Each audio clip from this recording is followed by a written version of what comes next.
Бүгін biz үшін ең жақсы мағынайдағы күні. Бүгін біз тарбия саатыбыздың темасы қонақ тосу маданияты. Балдар бачи біз қонақ тосып, үйде қырғыздар меймандос келет емеспи? Ошол қонақ тосуда силер көп эле үйүңөргө қонақ тосуп, апаңарга же байкеңерге жардам берип жүрөсүңөр. Мына ошол қонақ тосу маданияты жөнүндө үйрөнүп келебиз. Бүгүн көтө турган сабагыбыздын темасы қонақ тосу маданияты. Сабагыбыздын максаты окуучулар мейман сыйлоо жөнүндө маалымат алышат, алган билимдерин бышыкташат, топто иштөөдө бири-биринин пикирин угуп, адепти сулук-коомго тарбиялашат. Сабагыбызды баштаардан мурда мен силерге 4 сабак менен баштагым келип турат балдар. 4 сабак кандай өтөт? Угупту саңар? Конокко чакырбасын сени кимдер? Адеп күтүп тамакты даамдай көр. Улуу болсо өзүңдөн эсеп кадат, ашка колду кичүүлөр кийин салат. Демекчи, конок тосууда улуулар качан келип отуруп, анан тасмалдын үстүндө эмне кылышыбыз керек? Тасмалга бата кылып, анан эмне кылабыз? Тамакты ооз дейбиз. Каймаш сабак өткүм келип турат, 2 топко бөлүп, бир топту ынтымак деп атагым келип турат бүгүнкү сабакта. Экинчи топ биринчи тобу. Берилген суроолорго так туура жооп берсеңер, мен упайларды эмне менен балам келип турат? Чүкөй менен. Биз билебиз, балдар, чүкөй дейсиңерби?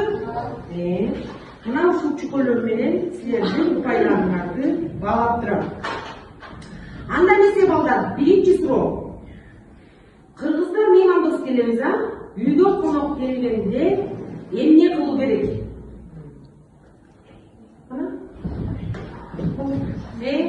Ынтымактуу.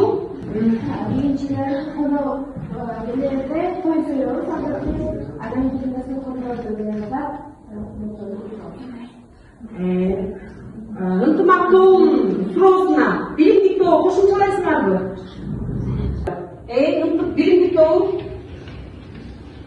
үйгө конок келгенде биринчиден алар менен жумшашып, андан кийин аларды төрөгөт көрүп, дасторкон жайып, өзүбүздүн кааласаттарыбыз менен аларды козгоп алабыз.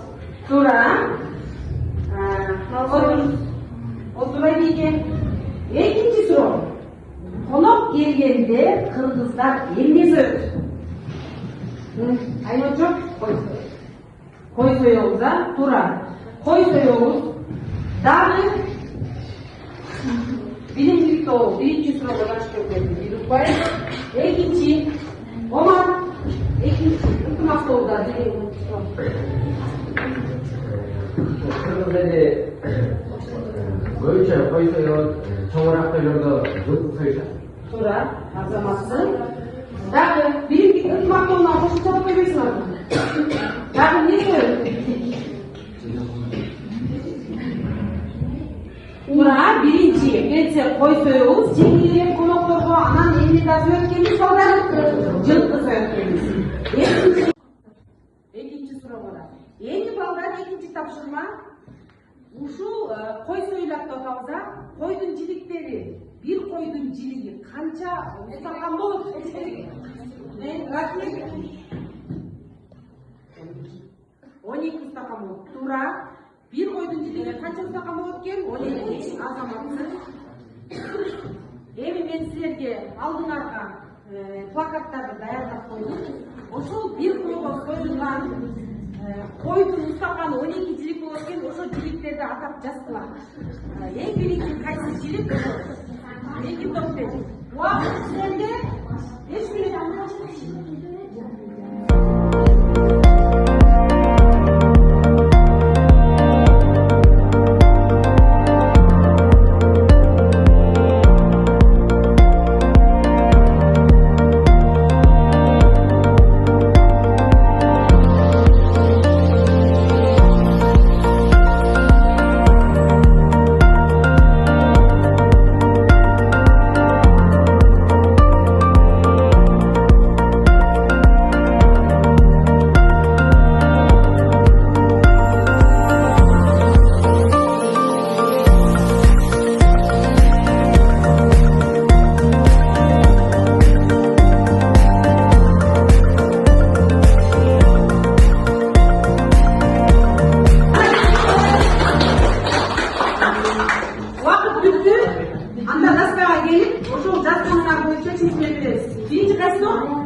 baş, bir.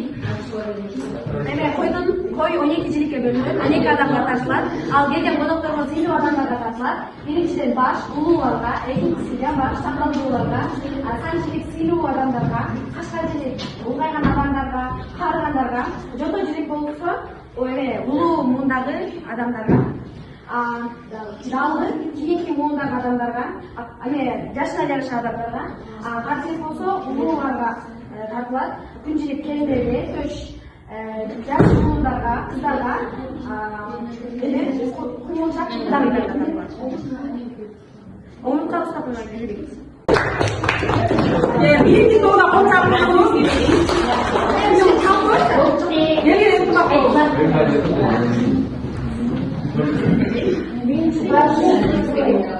Улууларга, жамбаш, сакалдууларга, албе құймылшақ құдайларға, жото жилик улгайгандарга, аларга ташкачылык болсо, алдагы улгайган адамдарга тартылат.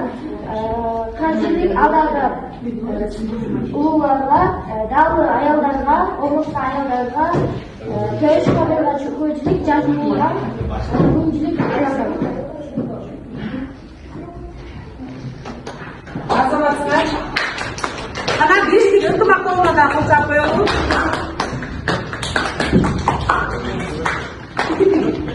Эңгерде туура айтканыңарды, ошо койдун жиликтери 12ге бөлүнөт деп атабыза, ошо устакандардын бөлүнүштөрү боюнча видеого көңүлүңөрдү бурсак. Кыргыз элинде байыртадан эле устакан бөлүштүрүүгө чоң маани берилип келет. Бир эле туура эмес тартылган устакан эки уруунун мамилесине доо кетирип, табакташ адамды душманга айлантып да жибериши мүмкүн. Меймандарга тартылчу устакандардын тартуу ирети. Биринчи, жамбаш 2 даана болуп, меймандардын аксакалына тартылат. Эркекке да, аялга да тартса болот. Экинчи, куймукчак 1 даана куйруктуу койдо болуп, жана аялдардын улуусуна тартылат. Эркек кишиге тартканга болбойт. Үчүнчү, жото жилик 2 даана. Улуктугу жагынан экинчи турган мейманга аял эркектебей тартылат. Төртүнчү, кашка жилик 2 даана. Улуктугу жагынан 3-чү устукан, аялга да эркекке да тартылат. Бешинчи, кар жилик 2 даана. Улуктугу жагынан 4-чү турат. Эркек кишиге гана тартылчу устукан. Алтынчы, далы 2 даана. Кашка жиликтен кийинки турган устукан, аял эркекке тең тартыла берет. Жетинчи, бел аркалар, канаттуу аркалар, аял эркек меймандарга тартылат. 8-чи, карчыганын кабыргалары, кичүү меймандарга же башка устуканга кошумча тартылышы мүмкүн. 9-чу, сый устукандар менен бир казанда пышкан ичиги карын, кара кабырга, шыйрак жана башка оокат кылып жүргөн келин-кезекке, бала чакага өзүнчө тартылат. Күнчилик келиндерге көп учурда кичүүсүнө берилчү устукан, эркек жебейт.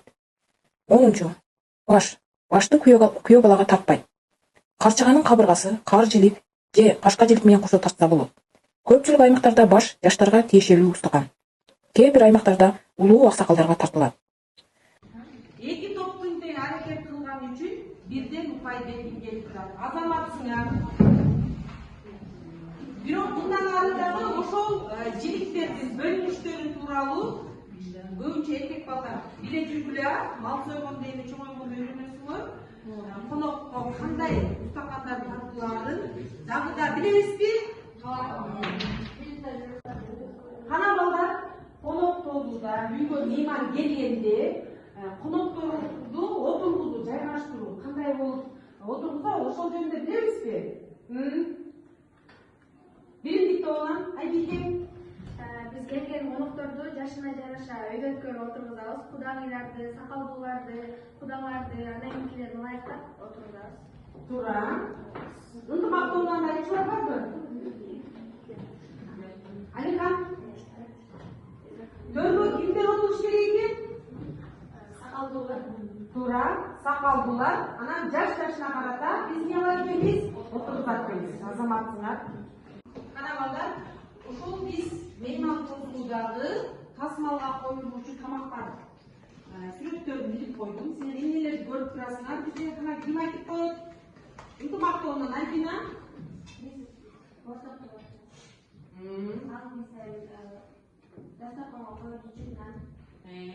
Коноктор келгенде дайыма биз борсок жаза коебуз, Экинчи сүрөттө Бегимай. Экинчи бул кыргыздардын улуттук тамагы 5 кызык. Туура. Үчүнчү Айманчо. Үчүнчү сүрөттө кудаларга тартылып турган устакан. Бул сүрөттө эмнени көрүп турабыз? Биримдик суу. Элдос. Burada. Булдагы тамагына кирет да. Андан кийин бул жерде эмнени көрүп турабыз? Ратбек.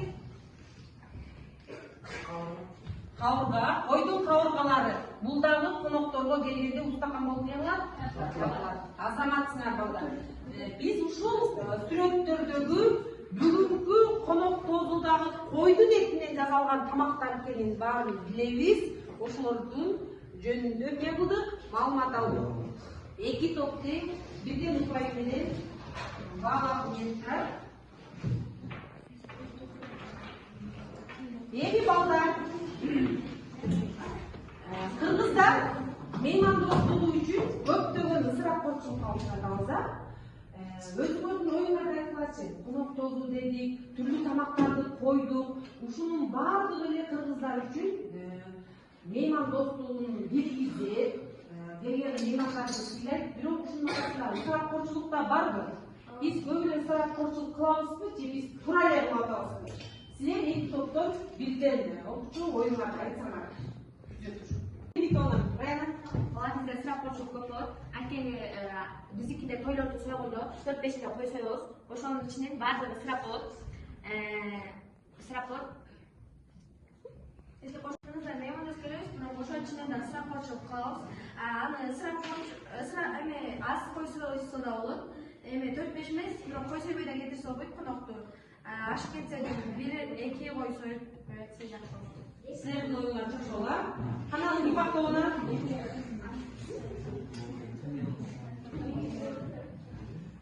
Алихан. Ысырапкорчулукта биз куда тозгондо 4-төн 5тен кой союлат.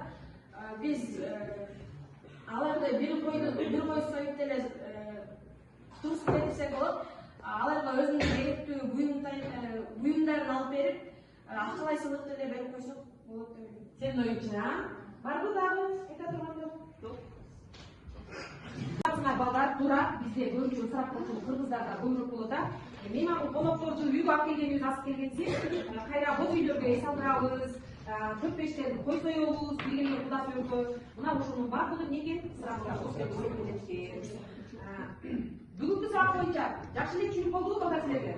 Конок тозуудагы койдун канча жийик болорун, дагы эмнени билдик? Алар кандай акылдарын билдик, азаматсыңар. Кана балдар, эми упайларды санасаңар, бүгүнкү сурак боюнча ким канча упай топтоду? Ынтымактуу. Ынтымактуу 4 упай экен. Ал эми биримдик тобу 5 упай.